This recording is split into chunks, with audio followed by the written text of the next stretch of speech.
नमस्कार दोस्तों, मैं राजकुमार स्वागत करता हूं आपका तेज सेल्स के प्लेटफॉर्म पर। आज हम एक नया चैप्टर स्टार्ट करने जा रहे हैं। भारत के संविधान में जो भाग 4 है, जो यानी कि जो राज्य के नीति निर्देशक तत्व है, यानी कि राज्य को नीति निर्माण के दौरान जो निर्देश संविधान सभा के द्वारा दिए गए थे, उन डीपीएसपी यानी कि directive principle of state policies के बारे में बात करेंगे, जो कि भाग 4 में वर्णित है। आशा है आप सभी लोगों की पढ़ाई अच्छी चल रही होगी और इन वीडियोस का आप अच्छे से फायदा भी उठा रहे होंगे। तो हम आज की क्लास की ओर बढ़ना चाहेंगे। जैसे कि आपको पता है कि हम मूल अधिकार वाला चैप्टर कंप्लीट कर चुके हैं, जो कि भाग 3 में आर्टिकल 12 से 35 तक वर्णित था। बेसिकली मूल अधिकार में कौन कौन से अधिकार वर्णित थे? तो मूल अधिकार में वो तमाम सारे अधिकार वर्णित थे जिन्हें संविधान निर्माता चाह रहे थे कि राज्य इन्हें तुरंत प्रभाव से नागरिकों को दे दे। जबकि क्योंकि राज्य उस समय नया स्वतंत्र हुआ ही था, भारत राज्य, तो उसके पास में काफी सारी काफी सारी बाउंडेशन थी, कम संसाधन थे, कम क्षमताएं थी, परिस्थितियां भी उतनी अच्छी नहीं थी। तो इसीलिए कई सारे ऐसे विषय जो कि उस समय देना जायज नहीं समझा, उनको डीपीएसपी यानी कि directive principle of state policies में डाल दिया। जैसे कि आपके मातृत्व लाभ हुआ, या फिर जो है आपके पशुपालन और कृषि में वैज्ञानिक प्रणालियां हुई, या फिर पंचायत राज हुआ, या फिर समान नागरिक संहिता हुई। ये तमाम सारे अधिकार जो है वो आपके डीपीएसपी भाग 4 में डालने के पीछे कारण ये था कि क्योंकि राज्य के पास में संसाधन नहीं है, इसीलिए फ्यूचर में जब संसाधन आएंगे तब वो इन्हें अचीव कर लेगा अपनी सुविधा के अनुसार। हालांकि हम ये पढ़ते हैं कि ये जो आर्टिकल 36 से 51 तक जो डीपीएसपी में वर्णित है, उन्हें इंप्लीमेंट करने के लिए राज्य बाध्य नहीं है। या फिर यूं कहो कि हम न्यायालय में जाकर रिट याचिका दायर करवाकर जिस प्रकार से मूल अधिकार को बहाल करवा सकते थे, उसी प्रकार से न्यायालय में जाकर डीपीएसपी के आर्टिकल 36 से 51 को जो है धरातल पर नहीं उतरवा सकते, यानी कि न्यायालय राज्य को बाध्य नहीं कर सकता। जब हम इसकी कुछ सिंपल विशेषताओं की बात करें, तो सबसे पहले जो ये आपके जो आपको ये जो अधिकार देखने को मिलते हैं, यानी कि डीपीएसपी में जो विषय देखने को मिलते हैं, वो कहां से लिए गए हैं? तो उसके लिए हम कहते हैं कि वो गवर्नमेंट ऑफ इंडिया एक्ट 1935 में वर्णित जो अनुदेशक तत्व है, जो निदेशक तत्व है, उससे उठाए गए हैं। अनुदेशक तत्व या निदेशक तत्वों से उठाए गए हैं। इसके अलावा आपने ये भी सुना होगा जब हमने सोर्सेस पढ़े थे कि ये आयरलैंड के संविधान से जो है हमने लिए हैं, पहली बात। दूसरी बात, डीपीएसपी हमने गवर्नमेंट ऑफ इंडिया एक्ट 1935 और आयरलैंड से लिए हैं। दूसरी बात यह है कि ये जो अधिकार है वो गैर न्यायोचित है, वो न्यायोचित नहीं है, यानी कि न्यायालय के द्वारा हम इसे इंप्लीमेंट नहीं करवा सकते। राज्य जो है इसको लागू करने के लिए बाध्य नहीं है। यानी कि इसकी दूसरी विशेषता की बात करें तो वो ये है कि ये गैर न्यायोचित है। क्या है ये? गैर न्यायोचित, यानी कि नॉन जस्टिसिएबल है, गैर न्यायोचित है। इसका मतलब यह है कि राज्य इसको लागू करने के लिए न तो बाध्य है, न ही हम न्यायालय में जाकर इसको बाध्य करवा सकते हैं, पहली बात। दूसरी बात, राज्य हालांकि बाध्य नहीं है, फिर भी राज्य के नीति निर्देशक तत्व, जैसा कि इसका नाम से ही स्पष्ट है कि राज्य जो है वो नीति बनाने के दौरान इन निर्देशों का पालन जरूर करेगा। जितना उसकी क्षमताएं अलाउ करती है, जितनी उसके पास में क्षमताएं हैं, उसके अनुसार वो नीति निर्देशक तत्वों का पालन करेगा। तो यहाँ पर दूसरी विशेषता जो है गैर न्यायोचित के तहत ही यह भी है कि ये जो है अपने नीति निर्माण के दौरान जो है किसका पालन करेगा? नीति निर्माण के दौरान नीति निर्देशक तत्वों का पालन करेगा। ठीक है। फिर जब हम इसके आर्टिकल की बात करते हैं, तो क्योंकि ये भाग जो है आपके 4 में वर्णित है और 4 में 36 से 51 तक वर्णित है, पहली बात। दूसरी बात, इसमें जब आर्टिकल 36 की बात करते हैं तो आर्टिकल 36 में इसके राज्य की परिभाषा दी गई है। अनुच्छेद 36 में क्या कहा हुआ है कि राज्य क्या है, उसकी परिभाषा दी गई है। और इसमें कहा हुआ है कि राज्य वही है जो कि भाग 3 में वर्णित है। भाग 3 में आर्टिकल 12 में जो हमने पढ़ा था, यानी कि किसी भी भाग के स्टार्ट होने से पूर्व उसमें पहला जो आर्टिकल है वो इसी के ऊपर आता है कि इस पूरे के पूरे भाग में राज्य की परिभाषा क्या होगी। तो यहां पर भी राज्य की परिभाषा क्या है जो भाग 3 में वर्णित थी? भाग 3 में क्या वर्णित थी कि जो भी केंद्र सरकार है, जो भी राज्य सरकार है, जो भी पंचायत राज की संस्थाएं हैं, वो तमाम सारी चीजें राज्य है। या फिर ऐसी कोई संस्था जो कि राज्य की हैसियत से काम कर रही हो, वो तमाम सारी संस्थाएं भी क्या है? राज्य है। तो 36 के अंदर जो है हमें राज्य की परिभाषा देखने को मिलती है, और अनुच्छेद 37 में हमको यही बात देखने को मिलती है जो हमने दूसरी विशेषता में पढ़ी है, यानी कि जो हमारा भारत का जो संविधान है वो कैसा होगा, या सॉरी हमारे जो नीति निर्देशक तत्व है वो कैसे हैं, गैर न्यायोचित, यानी कि न्यायालय के द्वारा जो है इन्हें लागू नहीं करवाया जा सकता, राज्य को बाध्य नहीं किया जा सकता न्यायालय के ओब्लिगेशन लगाकर, न्यायालय में रिट दायर करवा कर। यानी कि राज्य हालांकि अपने नीति निर्माण के दौरान इनका पालन करेगा, परंतु इनके पालन को सुनिश्चित करने के लिए हम न्यायालय में नहीं जा सकते। ठीक, बड़ी सिंपल सी बात है। अब दिक्कत क्या होती है कि हम कर रहे हैं एग्जाम को टारगेट, और एग्जाम में पूछे जाते हैं सीधे इनसे आर्टिकल, तो इन आर्टिकल को कैसे एड्रेस किया जाए। ठीक है कि ठीक है 36 और 37 तो सर हमें याद हो गया कि ये तो राज्य की बात कर रहा है और ये गैर न्यायोचित होने की बात कर रहा है, परंतु आर्टिकल 38 तो बहुत ही लंबा है, 39 तो बहुत ही लंबा है, तो इनको कैसे याद किया जाए, या फिर जब कोई क्रम पूछ ले हमसे 40 46 क्या है, 48 क्या है, तो फिर हम कैसे याद करें। तो उसके लिए क्या है कि मैंने खुद ने एक जो है वो ट्रिक इजाद की है। उस ट्रिक को देखते हैं हम कि उस ट्रिक के माध्यम से आपको तमाम सारे आर्टिकल जो है वो इजीली याद हो जाएंगे। तो हम सबसे पहले उस ट्रिक को देखते हैं कि उस ट्रिक में क्या लिखा हुआ है। तो उस ट्रिक की जो लैंग्वेज है वो ये है, सासु अमावेश। सासु क्या है, अमावेश। ये ध्यान रखना, जिस तरीके से मैं लिख रहा हूं उसी तरीके से ही आपको लिखना है। सासु अमावेश कप सामान्य, सासु अमावेश कप सामान्य तो अपन लिखते हैं, बट सामान्य कैसे लिख रहा हूं, सामान्य अंत। ठीक, ये आपके अनुच्छेद जो है आपके 38 से लगाकर, यानी कि 36 37 तो हमने पहले ही पढ़ लिया, 36 और 37 हमने पहले ही पढ़ लिया कि 36 में राज्य की परिभाषा है और 37 में लिखा हुआ कि ये नॉन जस्टिसिएबल है, परंतु बाकी के जो आर्टिकल है वो यहाँ पर है। हालांकि हमें ध्यान देने योग्य ये बात है, क्योंकि मैंने उस समय अपनी खुद की ट्रिक तो यही बनाई थी, पर मैंने आपके लिए क्या है कि इसमें काफी सारी चीजें छोड़ दी गई थी, तो उनके लिए वापस से एक ट्रिक बनाई। जैसे कि आप जो है मैंने कैसे याद किया था, मैंने ऐसे याद किया कि हमें जो है पंचायत वाला जो आर्टिकल है, जो कि आपके जो पंचायत वाला जो आर्टिकल है जो कि अनुच्छेद 40 है, वो मेरे को इजीली याद हो गया था कि हाँ ठीक है, मेरे को सीधा याद हो गया। जैसे 10 20 30 40 होता है, तो अनुच्छेद 40 में क्या है, पंचायत का प्रावधान है। इसी प्रकार से आप देखो कि ये 4 है और ये 4 है, तो 4 इज इक्वल टू 4, तो ये दोनों क्या है, समान है। तो 44 में क्या है, तो 44 में है आपके समान नागरिक संहिता। तो मैंने तो ऐसे याद किया था, समान नागरिक संहिता, परंतु फिर जो है फिर मैंने आपके लिए जो है एक नई ट्रिक वापस से बनाई है इसी के अंदर, कि क्योंकि यहां पर जो है 44 45 46 और 47 जो है नहीं लिखा हुआ है, तो उसके लिए एक मैंने लिखा है अशोक शशि अशोक। क्या है नई ट्रिक, शशि अशोक, यानी कि ये जो शब्द है वो आपके आर्टिकल 44, आर्टिकल 45, आर्टिकल 46 और आर्टिकल 47 को व्यक्त कर रहे हैं। अच्छा, ये क्यों जरूरी है, तो वो जरूरी इसलिए है क्योंकि मैंने तो याद कर लिया था कि 44 जो है वो समान नागरिक संहिता, ये देखो 44 से का मतलब क्या है, समान नागरिक संहिता।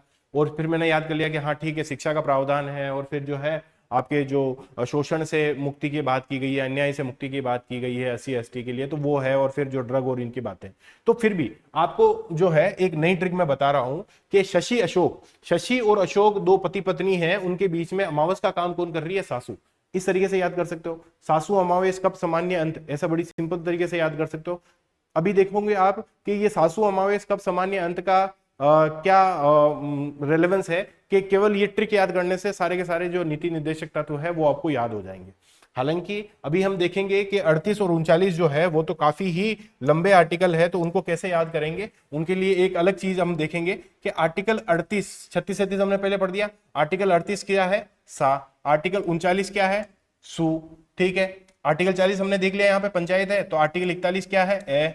आर्टिकल 42 क्या है, माँ। आर्टिकल 43 क्या है, वे। आर्टिकल 43 ए और 43 बी क्या है, स। ठीक है, आर्टिकल 44 क्या है, स।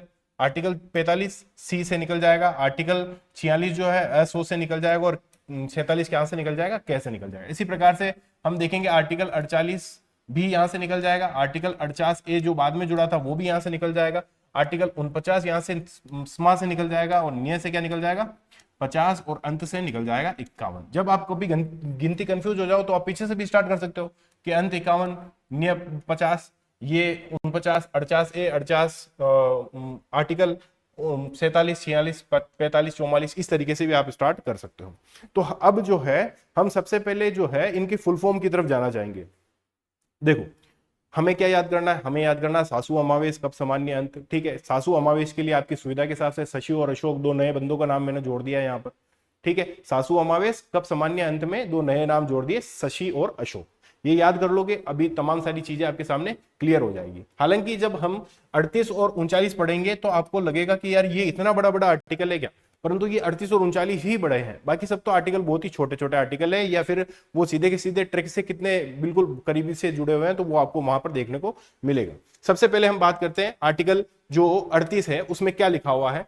तो अनुच्छेद 38 में ये लिखा हुआ है, सा का मतलब होता है, अनुच्छेद 38 में सा का मतलब है सामाजिक व्यवस्था। क्या है सा का मतलब? सामाजिक व्यवस्था। और ये सामाजिक व्यवस्था कैसी होनी चाहिए? ये सामाजिक व्यवस्था ऐसी होनी चाहिए कि जो है सामाजिक, आर्थिक, राजनीतिक न्याय द्वारा, ऐसी सामाजिक व्यवस्था जो सामाजिक, आर्थिक, राजनीतिक न्याय द्वारा लोक कल्याण में अभिवृद्धि करें। क्या करें? लोक कल्याण में अभिवृद्धि करें। पहली बात, यानी कि 38(1) में क्या लिखा हुआ है? तो 38(1) में यही लिखा हुआ है कि सामाजिक, आर्थिक, राजनीतिक न्याय के द्वारा ऐसी सामाजिक व्यवस्था हमें स्टैब्लिश करनी है ताकि लोक कल्याण में क्या हो? अभिवृद्धि हो, ताकि जन कल्याण में क्या हो? अभिवृद्धि हो। तो ये 38(1) में लिखा हुआ। इसी तरीके से अगर हम 38(2) की बात करें तो 38(2) में क्या लिखा हुआ है? तो 38(2) में ये लिखा हुआ है, जब हम 38(2) की बात करते हैं तो 38(2) में जो कि बाद में जो है आपके 44वें कॉन्स्टिट्यूशनल अमेंडमेंट 1976 में जब हुआ था तब ये जोड़ा गया था। और जोड़ के क्या लिखा गया था? जोड़ के ये लिखा गया था कि 38(2) में जो लिखा हुआ है वो ये लिखा हुआ है कि आय, प्रतिष्ठा, अवसर व सुविधाओं की असमानता को कम करेगा। मतलब राज्य को ये कर्तव्य दे रहे हैं संविधान सभा या फिर जो आपके भाग 4 है कि राज्य क्या प्रयास करेगा कि आय, प्रतिष्ठा, अवसरों और सुविधाओं की जो असमानता हमारे देश में विद्यमान है वो क्या हो? कम हो, वो क्या हो? घटे। ठीक है, यानी कि कैसी सामाजिक व्यवस्था स्टेब्लिश करनी है जिससे कि आय, प्रतिष्ठा, अवसर और सुविधाओं की असमानताएं कम हो। कैसी सामाजिक व्यवस्था स्टेब्लिश करनी है? ताकि सामाजिक, आर्थिक, राजनीतिक न्याय के द्वारा लोक कल्याण में अभिवृद्धि हो। ये जो दूसरा वाला भाग है वो कब जोड़ा गया था? तो वो आपको पता ही है कि 44वें संविधान 44वें संविधान संशोधन 1976 के तहत जोड़ा गया था। और 38(1) में जो है किस प्रकार की सामाजिक व्यवस्था की बात की गई है, यानी कि आर्टिकल 38 में किस प्रकार की सामाजिक व्यवस्था की बात की गई, वो हमको सा, यानी कि ये जो सा लिखा हुआ है, ये जो सा का मतलब सामाजिक व्यवस्था है उससे पता लग रहा है। ये तो हो गया आपका आर्टिकल 38। अब बात करते हैं आर्टिकल 39। याद रखना आर्टिकल 38 और 39 ही थोड़ा सा टफ है। आर्टिकल 38 और 39 में ही जो है काफी सारी लैंग्वेज लिखी हुई है। हालांकि मैं उसको जो है थोड़ा सा याद करवाने की कोशिश कर रहा हूं आपको, ताकि एग्जामिनर अगर ये पूछ लेना कि ये आय, प्रतिष्ठा, अवसर और सुविधाओं की असमानता का जिक्र संविधान में कहां पर मिलता है, तो आप तुरंत प्रभाव से आंसर कर सको कि ये तो सासू का सामाजिक व्यवस्था का भाग है, यानी कि आर्टिकल 38 की बात है। जब हम बात करते हैं सु का, तो सु का मतलब होता है सुनिश्चित करना। और सुनिश्चित किस चीज को करना है? तो सुनिश्चित जो कि अनुच्छेद 39 की हम बात कर रहे हैं, अनुच्छेद 39 की बात कर रहे हैं। और इसमें अनुच्छेद 39 में सु का मतलब है सुनिश्चित करना या सुरक्षित करना। सुनिश्चित करना ही आपके संविधान में लिखा हुआ है, तो सुनिश्चित करना ही आप लिख सकते हो। सुनिश्चित करना, कितनी बातें सुनिश्चित करनी है? 6 बातें सुनिश्चित करनी है। कितनी बातें सुनिश्चित करनी है? 6 बातें सुनिश्चित करनी है। अब सबसे पहले 6 की गिनतियां लिख देते हैं अपन। क, ख, घ, घ, ng और च। ठीक, ये 6 की गिनतियां लिख ली है। अब देखो यहां पर आप देखेंगे कि ये कौन कौन सी 6 प्रकार की जो है चीजें सुनिश्चित करनी है राज्य को। तो सबसे पहले ये लिखा हुआ है कि पर्याप्त आजीविका के साधन, पर्याप्त आजीविका के साधन दिए जाने चाहिए सभी राज्य के नागरिकों को, चाहे वो स्त्री हो या पुरुष हो, सभी को पर्याप्त आजीविका के साधन दिए जाने चाहिए। ऐसा राज्य के द्वारा प्रयास किया जाना चाहिए। राज्य को निर्देश मिल रहा है, क्या निर्देश मिल रहा है कि पर्याप्त आजीविका के साधन जो है वो सबको दिए जाने चाहिए। ये तो लिखा हुआ है 39 ख में। 39 ख में क्या लिखा हुआ है, देखो पहले तो सम वितरण की बात कर रहा है, फिर संकेंद्रण की बात कर रहा है। कैसे, तो पहले क्या ये कह रहा है कि जो भी आपके भौतिक संसाधन है, भौतिक संसाधनों का समुदाय के हित में या सामूहिक हित में, सामूहिक हित में संवितरण होना चाहिए। संवितरण यानी कि बंटना चाहिए, संवितरण हो। ठीक, ये आपके 39 ख कह रहा है। अभी अपन इनको सबको पढ़ लेते हैं, फिर आपको याद भी कराएंगे कि इसको याद कैसे किया जाए। अब 39 घ की बात करें तो 39 घ में ये लिखा हुआ है कि आपके जो है हाँ समुदाय सामुदायिक हित में, या यूं कहो कि धन व उत्पादन के संसाधनों का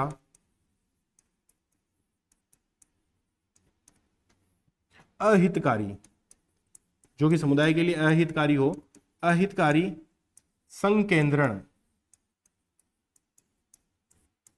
रोकना।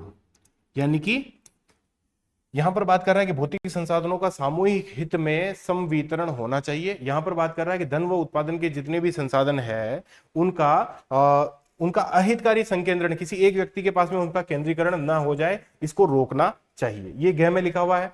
जब हम घ की बात करते हैं तो यहां पर लिखा हुआ है कि समान कार्य के लिए स्त्री और पुरुष को समान वेतन दिया जाएगा। मतलब स्त्री व पुरुष को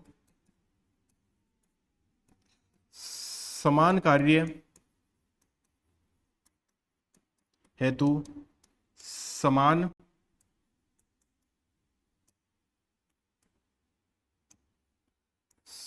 समान वेतन दिया जाए।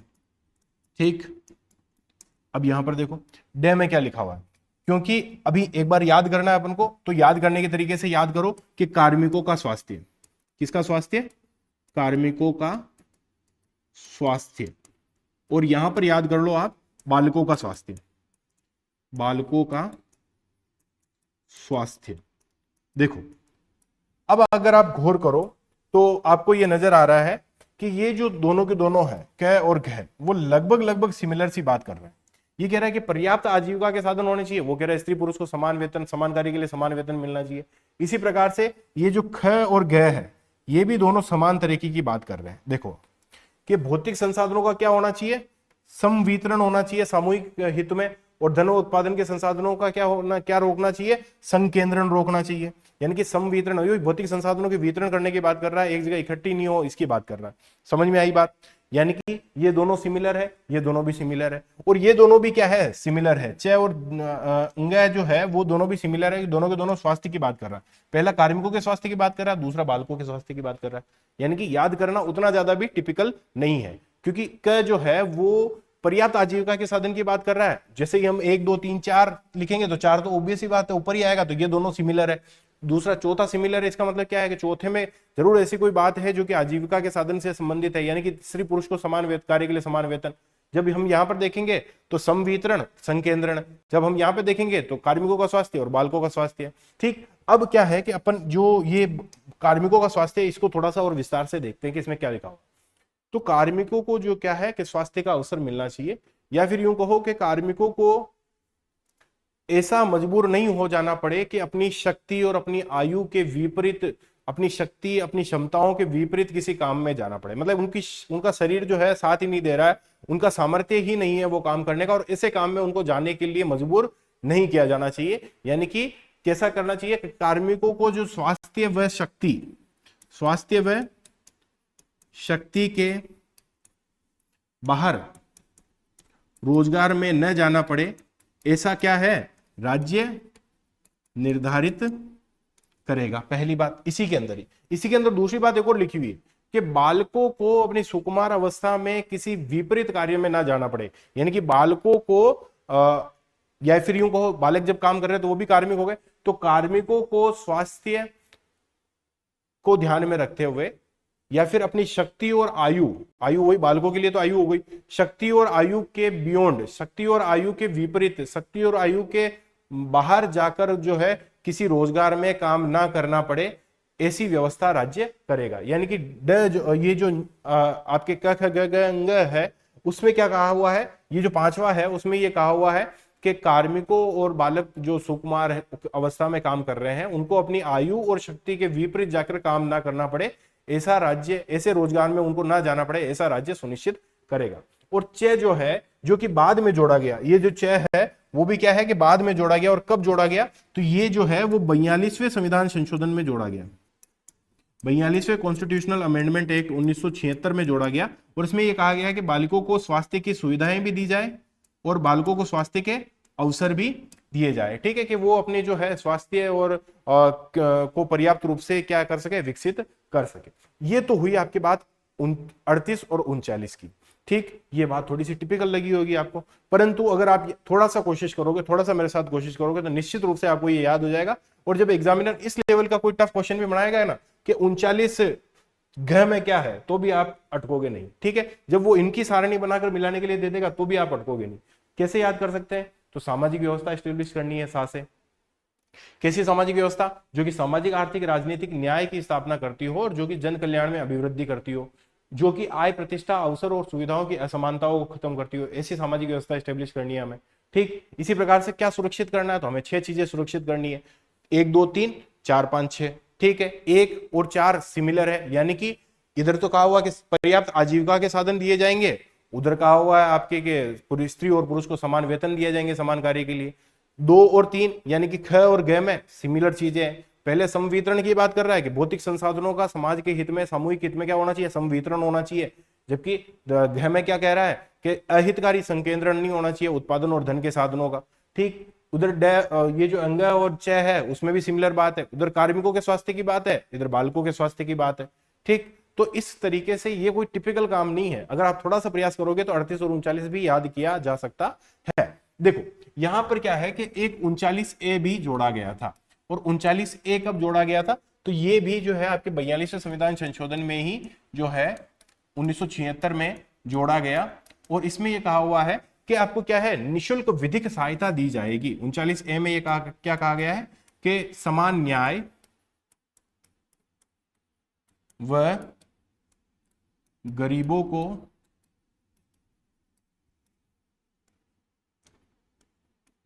को निशुल्क विधिक सहायता। देखो समान न्याय कैसे मिलेगा भैया, तो समान न्याय तो वैसे ही मिलेगा जबकि गरीबों को भी मुकदमा लड़ने का अधिकार दिया जाए, और गरीबों के पास तो पैसे ही नहीं है, तो पैसे ही नहीं है तो आपको हम क्या है कि फ्री में न्याय के लिए लड़ने के लिए क्या करेंगे, गरीबों को निशुल्क विधिक सहायता देंगे, ठीक है। तो नालसा वगैरह जो भी कानून आए गए हैं वो इसी निर्देश के तहत आए गए हैं, ठीक है। तो समान न्याय व गरीबों को निशुल्क सहायता वाला ये वाला कब जोड़ा गया, ये 42वें संविधान संशोधन 1976 के अंदर जोड़ा गया, ठीक। अब यहां पर हम देखते हैं कि 38 और 39 तो हो गया सर तैयार। अब इसके बाद की क्या कहानी है, तो बाद की कहानी बहुत ही सिंपल है, जो भी टफनेस थी वो केवल यहीं पर थी, अब की चीजें सारी की सारी इजी है। जैसे कि हमने देखा कि 40 में क्या है आपके पंचायत का प्रावधान है, तो पंचायत के प्रावधान को सबसे पहले हम देखते हैं कि पंचायत में क्या कहा गया है। तो पंचायत में ये कहा हुआ है, जो कि अनुच्छेद 40 की जब हम बात करेंगे तो उसमें यह कहा हुआ है कि राज्य जो है वो पंचायत राज की स्थापना करेगी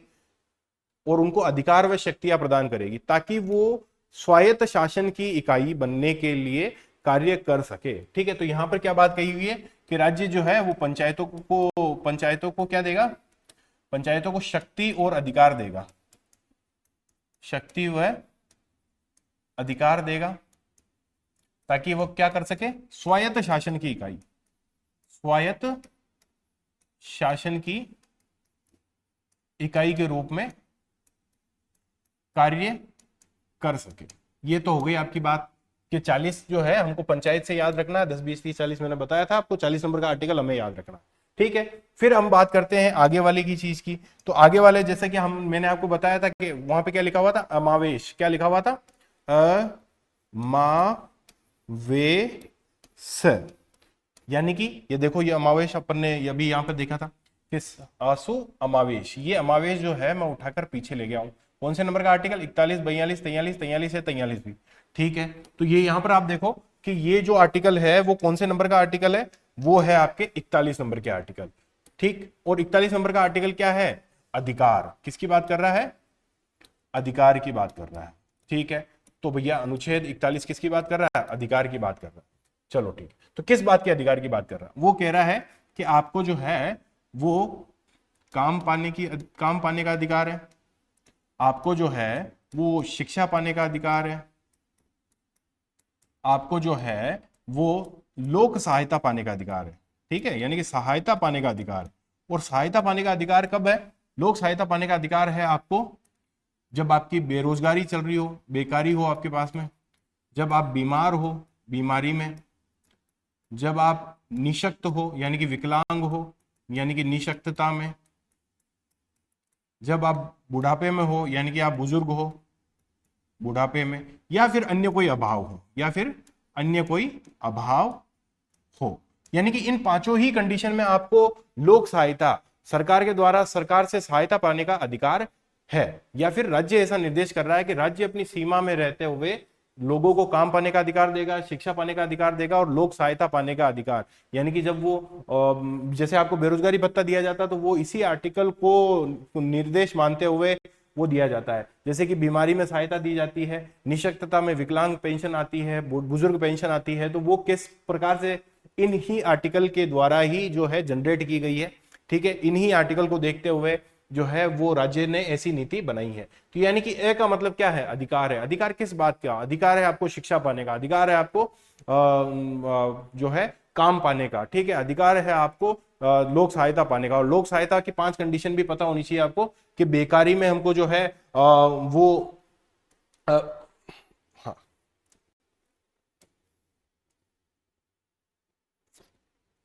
तो आपको क्या है कि बेकारी में है आपको अधिकार क्या होना चाहिए, बेकारी में आपको सहायता पाने का अधिकार होना चाहिए, बीमारी के दौरान सहायता पाने, निशक्तता, बुढ़ापे और अन्य अभाव की स्थिति में आपको क्या है, लोक सहायता पाने का अधिकार होना चाहिए। तो ए का मतलब क्या हो गया, ए का मतलब हो गया अधिकार, ठीक है। 40 में क्या हो गया, 40 में तो हो गया पंचायतें, कि ऐसी अधिकार और शक्तियां दी जाए ताकि स्वायत्त शासन, ये शब्द इंपॉर्टेंट है, यहां से क्वेश्चन पूछा जाता है, क्या क्या शब्द वर्णित है, स्वशासन शब्द वर्णित है, ठीक है, स्वशासन, स्वायत्त शासन शब्द वर्णित है, ठीक है, कि इकाई के रूप में वो काम कर सके। अधिकार हो गया। माँ का मतलब क्या होता है, तो माँ जो है वो 42वें आर्टिकल की बात कर रहा है, और 42वें आर्टिकल में माँ का मतलब है, इस माँ का मतलब क्या है, तो इस माँ के 2 मतलब है, एक तो है मानवोचित दशा, क्या है, एक तो मानवोचित दशा, ठीक। सेकंड माँ क्या है, मातृत्व सहायता, मातृत्व सहायता, या यूं कह दो कि प्रसूति सहायता जो मिलती है ना गर्भावस्था में, वो, यानी कि क्या है, मानवोचित दशा में काम करने का अधिकार, मतलब आप जो है वो जब काम कर रहे हो तो वो न्यायोचित दशा होनी चाहिए, वो मानवोचित दशा होनी चाहिए। ऐसा नहीं कि आप बिना किसी सुरक्षा उपकरण के गटर में घुसे हो और फिर वहां पर काम कर रहे हो। तो काम जो आप कर रहे हो वो न्यायोचित दशा में होना चाहिए, मानवोचित दशा में होना चाहिए। ये किस किस आर्टिकल की बात है, तो ये आर्टिकल 42 की बात है। 42 आर्टिकल में मानवोचित दशा की बात की गई है कि काम करने की कैसी दशा होनी चाहिए, मानवोचित दशा होनी चाहिए। काम करने के अलावा मातृत्व सहायता पाने का अधिकार भी माँ के तहत निहित है, यानी कि जो आर्टिकल 42 का जो हमारी शॉर्ट ट्रिक है माँ, उसके तहत निहित है कि मातृत्व सहायता, प्रसूति जो है, गर्भवती जो है, उसको सहायता पाने का अधिकार होना चाहिए। आर्टिकल 42 में ऐसा लिखा हुआ है। अब ये तमाम सारी राज्य सरकार, केंद्र सरकार जो योजनाएं चला रही है गर्भवती महिलाओं के लिए, तो वो किस अनुच्छेद को देखते हुए चला रही है, वो इस निर्देश को मानते हुए चला रही है। यानी कि मातृत्व सहायता जितनी भी योजनाएं हैं वो किसको मान के चलाई जा रही है, अनुच्छेद 42 के जो है वो मातृत्व सहायता के आर्टिकल को देखते हुए चलाई जा रही है, ठीक। अब हम बात करते हैं 43 का। 43 यानी कि वे, और वे का फुल फॉर्म जो होता है, वे का फुल फॉर्म होता है आपके वेतन। वेतन का मतलब होता है कि वेतन या मजदूरी, ठीक है, वेतन या मजदूरी कैसी होनी चाहिए, तो वो भैया होनी चाहिए आपके निर्वाह, निर्वाह वेतन व निर्वाह मजदूरी पाने का अधिकार होना चाहिए मजदूरों को, कि भैया जिसमें उनका निर्वाह चल जाए। जिनका उनमें जिनसे उनका घर चल जाए, ठीक है, इतना मजदूरी उनको, निर्वाह वेतन का अधिकार उनको होना चाहिए, उनको अवकाश भी मिलने चाहिए ताकि वो अपने सामाजिक सांस्कृतिक जो अवसर है उनका भी भरपूर तरीके से फायदा उठा सके। हालांकि यहाँ पर ग्रामीण कुटीर उद्योगों की भी बात की गई है, परंतु निर्वाह मजदूरी से हम इस आर्टिकल 43 को याद कर सकते हैं। जब हम बात करें आगे वाले आर्टिकल की, यानी कि आर्टिकल 43A और 43B की, तो 43A में ये लिखा हुआ है कि आपको जो क्या है, सहभागिता दी जाएगी। किसको दी जाएगी? तो सहभागिता दी जाएगी कार्मिकों को दी जाएगी, और कार्मिकों को सहभागिता किस में दी जाएगी? तो प्रबंधन में सहभागिता दी जाएगी। यानी कि जो भी फैक्ट्री में काम करने वाले मजदूर हैं उनको भी प्रबंधकीय निर्णय किस प्रकार से लिए जा रहे हैं, प्रबंधन क्या डिस्कशन करना चाह रहा है, तो उसके अंदर भागीदारी मिलनी चाहिए। ये प्रावधान कौन कर रहा है? 43A कर रहा है, ठीक है। ये सहभागिता वाला जो आर्टिकल है ये भी आपके जो है वो 42वें संविधान संशोधन के तहत ही जोड़ा गया था, ठीक है। तो ये जो है वो 42वें संविधान संशोधन 1976 के तहत ही जोड़ा गया था, ठीक है। जबकि 43वां जो संविधान संशोधन 43वां जो आर्टिकल है वो 97वां कॉन्स्टिट्यूशनल अमेंडमेंट जो 2011 वाला है उसके अंदर जोड़ा गया था। और इसमें क्या कहा गया था? इसमें भी सह की ही बात है। और ये जो सह जो है उसका मतलब यहां पर क्या है? इसका मतलब यहां पर है सहकारिता। क्या है? सहकारिता या सहकारी संस्थाएं, सहकारी समितियां, ठीक है, सहकारी समितियां, ठीक है। तो यहां पर आप देखेंगे कि जो सहकारी समिति है वो क्या बात कर रही है, सहकारी समितियां कैसी होनी चाहिए? तो सहकारी समितियां ऐसी होनी चाहिए जो कि गठन में कैसी हो? स्वायत्त हो। जो कि गठन में कैसी हो? स्वायत्त हो। स्वायत्त रूप से जो है उनका गठन किया जा सके, स्वतंत्र रूप से उनका गठन किया जा सके, लोकतांत्रिक रूप से उनको संचालित किया जा सके। संचालन कैसा हो?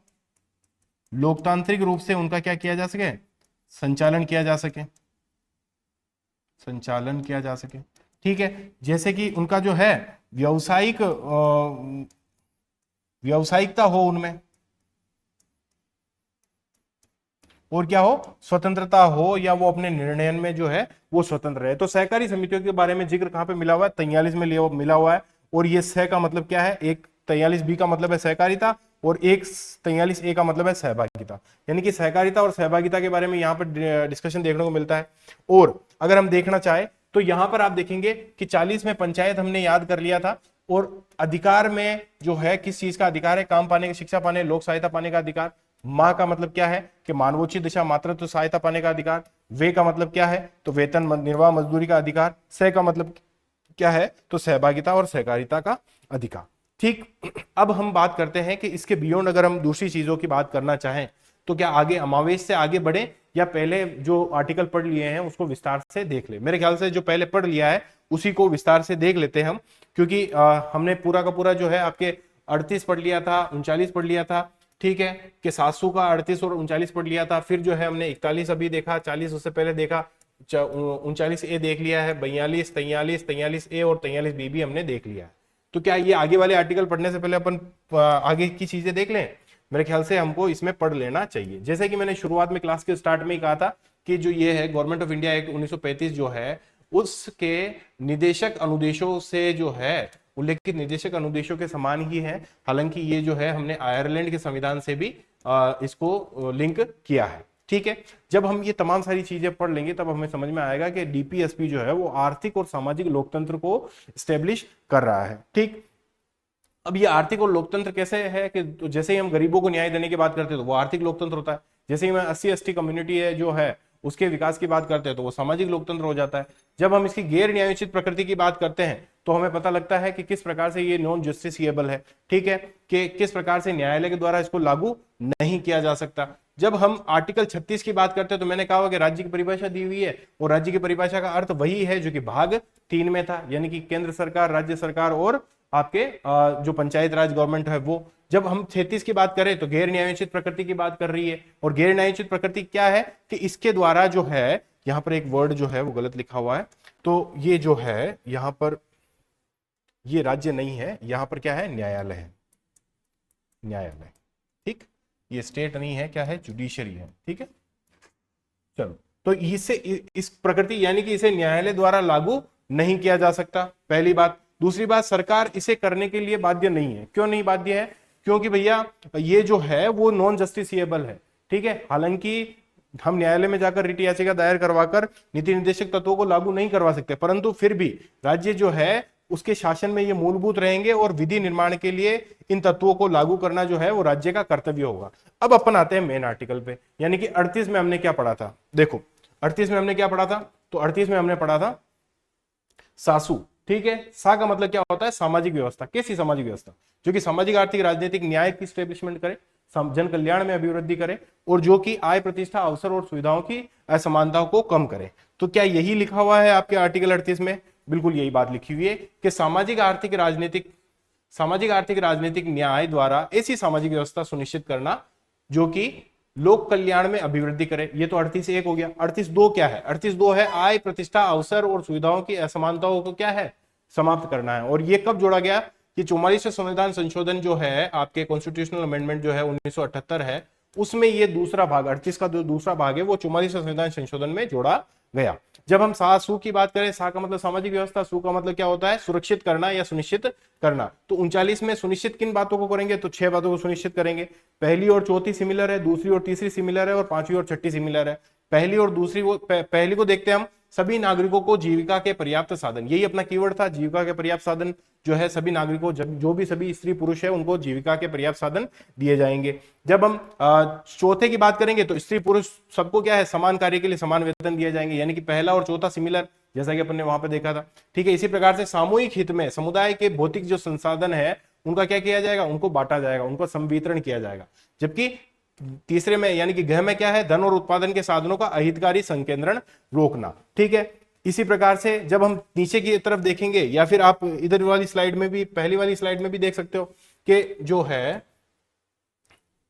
किस प्रकार से आपके पहला और चौथा सिमिलर है, दूसरा और तीसरा सिमिलर है, और पांचवा और छठा सिमिलर है। पांचवें और छठे में क्या बात है? तो पांचवें और छठे में वही कार्मिकों वाली बात है जो कि मैंने आपको कही थी कि कर्मकारों को स्वास्थ्य व शक्ति, ठीक है, जितना उनका स्वास्थ्य उनको परमिट कर रहा है, ठीक है, जितनी उनकी क्षमता उनको परमिट कर रही है उससे बाहर, और बालकों की भी जो सुकुमार अवस्था है उसका दुरुपयोग रुकना चाहिए। ये दुरुपयोग कब होने लग जाएगा?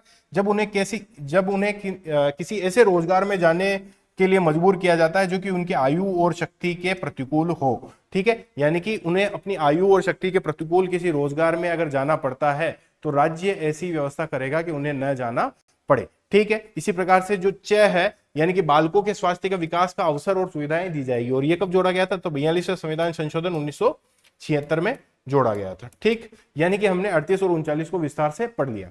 अब 39(a) की बात करते हैं। तो 39(a) जो है वो समान न्याय की बात करता है, गरीबों को निःशुल्क विधिक सहायता देने की बात करता है, और ये भी 42वें संविधान संशोधन 1976 के अंदर जोड़ा गया, ठीक है। क्योंकि आर्टिकल 40 ग्राम पंचायत का अपन को सिंपल तरीके से याद है। तो ग्राम पंचायत में क्या बात कही हुई है? ग्राम पंचायत का गठन कर, कौन? राज्य जो है वो ग्राम पंचायत का गठन कर उन्हें आवश्यक शक्तियां प्रदान करेगा ताकि वह स्वायत्त शासन की इकाई के रूप में क्या कर सके? कार्य कर सके। ये देखो यहाँ पे शब्द क्या लिखा हुआ? स्वायत्त शासन, स्व शासन। इसके ऊपर कई बार क्वेश्चन आया हुआ है कि self government, local self government बोलते हैं इनको, क्या बोलते हैं? लोकल सेल्फ गवर्नमेंट, ठीक। अब इसी तरीके से हम अपनी जो ट्रिक है उसमें आगे की तरफ बढ़ेंगे तो फिर हमें लगेगा कि ये तो अमावेश आ गया। अमावेश यानी कि आर्टिकल 41 में क्या है? अधिकार है। किसका किसका अधिकार है? काम पाने का अधिकार है, शिक्षा पाने का अधिकार है, या और लोक सहायता पाने का अधिकार है। कौन कौन सी 5 कंडीशन? बेकारी, बुढ़ापे, बीमारी, निशक्तता और अन्य अभाव की दशाओं में लोक सहायता पाने का आपको अधिकार है। तो अमावेश से ए का जो है आर्टिकल 41 हो गया, ठीक। प्रभावी उपबंध करेगा, राज्य अपनी आर्थिक सीमाओं में रहते हो। भैया राज्य के पास में जब ऐसी सीमाएं आएगी, जब इतने संसाधन आएंगे तो वो ये काम कर देगा, ठीक है। इसी प्रकार से अनुच्छेद 42 की जब हम बात करें तो अनुच्छेद 42 में हमें क्या देखने को मिलता है?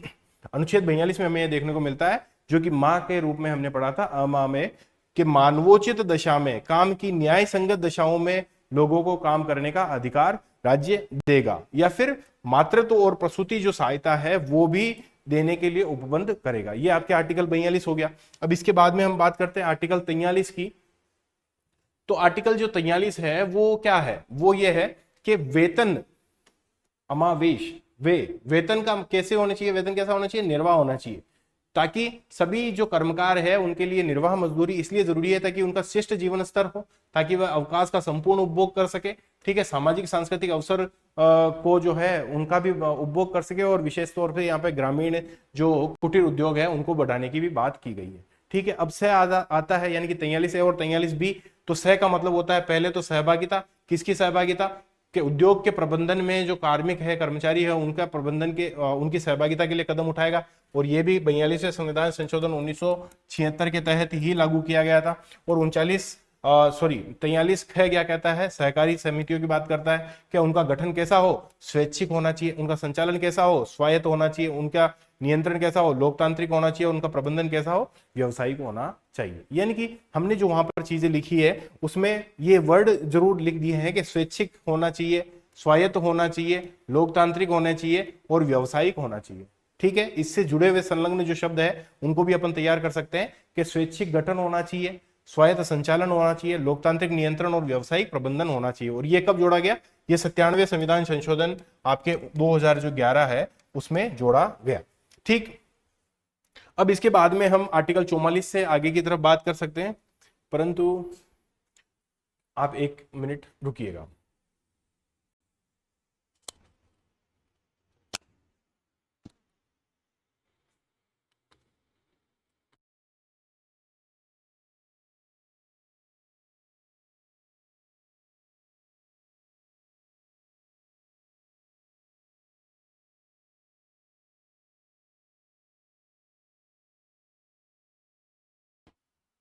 ठीक है, हम कंटिन्यू करते हैं इसको।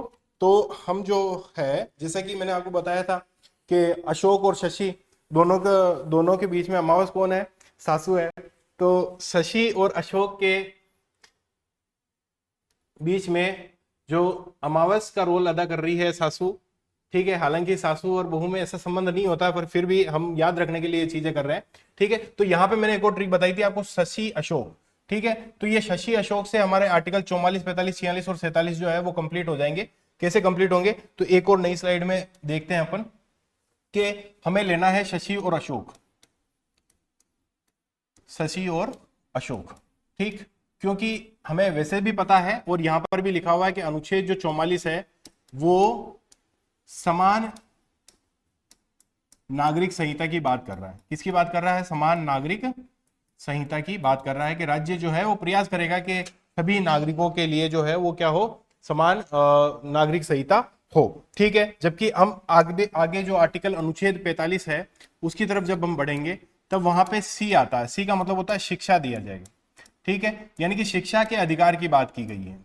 शिक्षा के अधिकार की बात कैसे की गई है, तो यहां पर जैसे मूल रूप से तो संविधान में कहा गया था कि 6 से 14 जो साल के जो बच्चे हैं उन्हीं को शिक्षा दी जाएगी।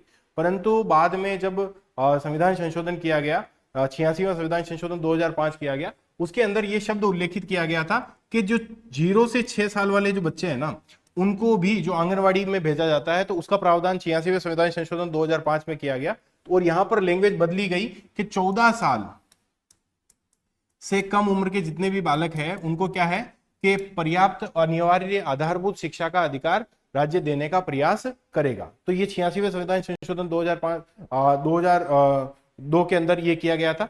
और यहाँ पर जो है आप एक और देखोगे कि ये जो तमाम सारे अधिकार है वो एक अन्य चीज भी लेकर आते हैं कि जैसे आपको पता है कि 21A भी जुड़ता है। ठीक है, शिक्षा का अधिकार किस प्रकार से मूल अधिकार बन जाता है, तो वो तमाम सारी चीजें भी यहाँ पर है। ठीक है, अब हम जो है ये अशोक की बात करेंगे। तो अनुच्छेद जब 46 की बात करें तो अनुच्छेद 46 में क्या बात लिखी हुई है, तो अनुच्छेद 46 में ये लिखा हुआ है कि जो आपकी 80, ST और OBC जो कम्युनिटी है इसका जो क्या नहीं हो, इसका आर्थिक शोषण ना हो, या इसके जो आर्थिक हित है वो बाधित ना हो, इसके साथ में सामाजिक अन्याय ना हो, या फिर जो है आपके इसके शोषण ना हो। ठीक है, इसकी व्यवस्था जो है वो राज्य करेगा। ठीक है, इन तमाम सारी चीजों की बात आर्टिकल आपके 46 में देखने को मिलता है। जब हम बाद वाले आर्टिकल की यानी कि 47वें आर्टिकल की बात करें तो 47वें आर्टिकल में ये बात लिखी हुई है कि राज्य के कर्तव्य होगा, कि कैसा कर्तव्य होगा कि वो जो है आपके स्तर बढ़ाएगा। कि किसका स्तर बढ़ाएगा, तो वो जो है आपके पोषाहार का स्तर बढ़ाएगा, पोषाहार का स्तर बढ़ाएगा, वो जो है आपके जीवन का स्तर बढ़ाएगा, जीवन स्तर बढ़ाएगा, और वो जो है तमाम सारे जितनी भी आपकी नशीली दवाइयां हैं, जो भी ड्रग्स है, जो भी दुरुपयोग किया जा सकता है, उनको रोकथाम करने का प्रयास करेगा, या फिर लोक स्वास्थ्य का स्तर बढ़ाएगा। किसका स्तर बढ़ाएगा? लोक स्वास्थ्य का स्तर, जिसमें क्या किसको प्रतिबंधित करेगा? जितने भी ड्रग्स है आपके, जितने भी शराब है, ठीक है, या जो भी अस्वापक औषधियां है, ठीक है, जो भी औषधियां हैं, ड्रग्स है जिनका दुरुपयोग किया जाता है, तो उनके दुरुपयोग को क्या है वो कम करेगा। ठीक, ये बात किसमें कही हुई है? ये बात 47 में कही हुई है। 46 में क्या कहा हुआ? तो 46 में जो है आपके जो SC ST OBC है उनके आर्थिक हितों की, उनकी शिक्षा की, उनके शोषण को रोके, उनके सामाजिक अन्याय को रोके, इसके लिए प्रावधान किया गया है। ठीक है, 45 को देखें तो 45 में शिक्षा का अधिकार दिया गया है, ठीक है, जो कि 14 साल के से कम के जो भी बालक है उनके लिए आंगनवाड़ी की व्यवस्था स्पेशली जो आपके संविधान संशोधन हुआ है 2005 वाला, उसके बाद किया गया था। जबकि 44वां जो है वो पहले ही सॉरी जबकि 6 से 14 साल वाली था वो मूल संविधान में ही मौजूद था। ठीक है, देखो यहाँ पर हो सकता है कि थोड़ा सा जल्दबाजी में जो है चीजें कर रहे हैं अपन, परंतु थोड़ा सा आप प्रयास करेंगे तो समझ लेंगे कि किस प्रकार से 44 से जो है तमाम सारे आर्टिकल हमने पढ़ लिए हैं कि 44 में क्या है कि समस्त नागरिकों को क्या समस्त राज्य क्षेत्र में, भारत के जितना भी राज्य क्षेत्र है, तो समस्त राज्य क्षेत्र में समान नागरिक संहिता यानी समान सिविल संहिता के लिए जो है वो क्या है कि राज्य प्रयास करेगा। ठीक, अनुच्छेद 45 में क्या है कि सभी बालकों को जो कि 14 वर्ष की आयु पूरी करने तक निःशुल्क व अनिवार्य शिक्षा देने का प्रावधान किया गया है। हालांकि जो 86वां संविधान संशोधन है उसके अंदर 6 वर्ष से कम आयु के बालकों के लिए प्रारंभिक देखरेख और शिक्षा के उपबंध का प्रावधान शामिल किया गया था। और ये जो प्रावधान है वो क्या बात करता है? वो ये बात करता है आंगनवाड़ी की स्थापना की बात करता है। ठीक है, यानी कि हमने जो अशोक पढ़ा था तो उससे पहले शशि पढ़ा था। ठीक है, तो स शी में क्या है? सी का यहां पर मतलब क्या है? सी का मतलब है शिक्षा। ठीक, स का मतलब क्या है? तो कॉमन सिविल कोड है यानी कि समान नागरिक संहिता है, समान नागरिक संहिता। ठीक है, अब अशोक की बात कर लेते हैं, यानी कि ये जो है वो अशो है और ये आपके क है। ठीक, तो अशो में क्या है कि SC ST और समाज के जो भी कमजोर वर्ग है उनके शैक्षणिक और आर्थिक हितों को प्रोत्साहन करेगा राज्य, उनके सामाजिक शोषण ना हो, उनके साथ में अन्याय ना हो, उसके लिए प्रयास करेगा, सामाजिक अन्याय व शोषण से सुरक्षा का प्रावधान करेगा। ठीक है, उनके शैक्षणिक और आर्थिक हितों को प्रोत्साहन करने के लिए भी प्रयास करेगा और सामाजिक अन्याय व शोषण के से सुरक्षा का भी प्रयास करेगा। तो हम जो है यहाँ पे आर्थिक और शोषण से जोड़कर SC ST कम्युनिटी या अन्य जो कम्युनिटी है उनके उत्थान की बात कर सकते हैं। ठीक है, इसके बाद में 47 में क्या कर्तव्य है? तो स्तर बढ़ाने का कर्तव्य है। किसका स्तर बढ़ाएगा? पोषाहार का स्तर बढ़ाएगा, जीवन स्तर को सुधारने का या जीवन का जो स्तर है उसको सुधारने का प्रयास करेगा। इसी प्रकार से जन स्वास्थ्य की जो स्थिति है उसको बेहतर करने के लिए भी सरकार प्रयास करेगी। ठीक है, कर्तव्य क्या रहेगा? कर्तव्य ये रहेगा कि भैया ड्रग्स, शराब या नशीली जो भी दवाएं हैं जिनका औषधीय प्रयोग जो से इतर अगर कोई उपभोग किया जा रहा है, औषधीय प्रयोग से इतर कोई उपभोग किया जा रहा है, तो उसको क्या किया जाए? प्रतिबंधित किया जाए, उसको क्या किया जाए? रोका जाए। ठीक है, इसी प्रकार से हम जो है अभी तक वाली क्लास में ये तमाम सारी चीजें समझ चुके हैं। आई थिंक जो है अपन नेक्स्ट क्लास में भी कंटिन्यू इसको कर सकते हैं। ठीक है, परंतु नेक्स्ट क्लास में आने से पहले आप जो है ये तमाम सारी चीजें जरूर याद करें कि किस तरीके से सासु अमावेश कब सामान्य अंत पूरे के पूरे नीति निर्देशक तत्वों के आर्टिकल जो है उसको आपको एज इट इज याद करवा रहे हैं। और अगर एग्जाम में कोई ऐसा क्वेश्चन आता है तो किस तरीके से आप उसको सिंपली सोल्व करते हैं कि सा का मतलब रहता है सामाजिक व्यवस्था। कैसी सामाजिक व्यवस्था? जो कि सामाजिक, आर्थिक, राजनीतिक न्याय सुनिश्चित करे, जो कि जन कल्याण में अभिवृद्धि करे। कैसी सामाजिक व्यवस्था? जो कि आय, प्रतिष्ठा, अवसर व सुविधाओं की असमानताओं को खत्म करे। क्या सुरक्षित करना चाह रहे हैं? तो हम 6 चीजें सुरक्षित करना चाह रहे हैं, यानी कि पर्याप्त आजीविका के साधन और समान स्त्री और पुरुष के लिए समान वेतन समान कार्य के लिए, संसाधनों का समवितरण, संसाधनों का संकेंद्रण, बालकों का स्वास्थ्य या फिर कार्मिकों का स्वास्थ्य, फिर बालकों का स्वास्थ्य। 39A क्या है? तो निःशुल्क विधिक सहायता। 40 क्या है? पंचायत है। इसके बाद में अमावेश का मतलब क्या है? ए का मतलब अधिकार। अधिकार कौन सा? काम पाने, शिक्षा पाने और सहायता पाने का। सहायता कौन से प्रकार की? तो 5 प्रकार की सहायता। ठीक है, तो 5 प्रकार की सहायता कौन कौन सी हो सकती है? तो ये यहां पर लिखा हुआ है आपके, हाँ ये ठीक है, यहां पर देखो कहां कहां पर सहायता, तो बेकारी, बुढ़ापे, बेकारी, बुढ़ापे, निशक्ता, और बीमारी में और अन्य सुविधाओं, मतलब जब भी अपन अन्य अभाव की स्थिति में हो तब सहायता, लोक सहायता पाने का अधिकार। ठीक है, माँ का मतलब क्या होता है, मानवोचित दशा, मानवोचित दशा या फिर मातृत्व सहायता, तो मातृत्व सहायता, प्रसूति सहायता पाने का अधिकार, मानवोचित दशा में काम करने का अधिकार। ठीक है, फिर वे का मतलब देखो आप कि निर्वाह योग्य वेतन मिलना चाहिए ताकि शिष्ट जीवन स्तर बिता सके, ताकि सामाजिक और आर्थिक जो परिस्थितियां है उसमें जो है वो सामाजिक और सांस्कृतिक जो अवसर है उसका उसका फायदा उठा सके। ठीक है, सह का मतलब सहभागिता और सहकारिता। सहभागिता का जो प्रावधान है वो कब किया गया, 42वें संविधान संशोधन में, और सहकारिता का प्रावधान कब किया गया, 97वें संविधान संशोधन में। ठीक है, इसके बाद में जो है हमने ये वाली चीज भी कंप्लीट कर ली कि शशि और अशोक का मतलब क्या होता है। ठीक है, हम इसी क्लास को जो है आगे कंटिन्यू करेंगे और कब सामान्य अंत के साथ में नीति निर्देशक तत्व को पूरा करते हुए नीति निर्देशक तत्व और मूल अधिकार के बीच में जो न्यायपालिका में जो टसल चली है उसके बारे में पढ़ेंगे। फिर नीति निर्देशक तत्वों में भी जो और कुछ भी डॉक्ट्रिन्स है, जैसे कुछ मूल अधिकार के डॉक्ट्रिन छूट गए थे, तो उसके साथ में अगली वाली क्लास में नीति निर्देशक तत्वों को कंप्लीट करेंगे। ठीक है, इसी के साथ में क्लास देखने के लिए आपका धन्यवाद। अगर आपको हमारी क्लास पसंद आती है तो आप इसको दूसरे को शेयर कर सकते हो। ठीक है, और हमें सपोर्ट कर सकते हो, हमारे तमाम सारे फ्री इनिशिएटिव से आप अवगत है ही सही। ठीक है, तमाम सारे पेड इनिशिएटिव से भी आप जुड़कर हमें हमारा उत्साहवर्धन कर सकते हो। ठीक है, धन्यवाद आपका क्लास देखने के लिए, आपका दिन शुभ हो।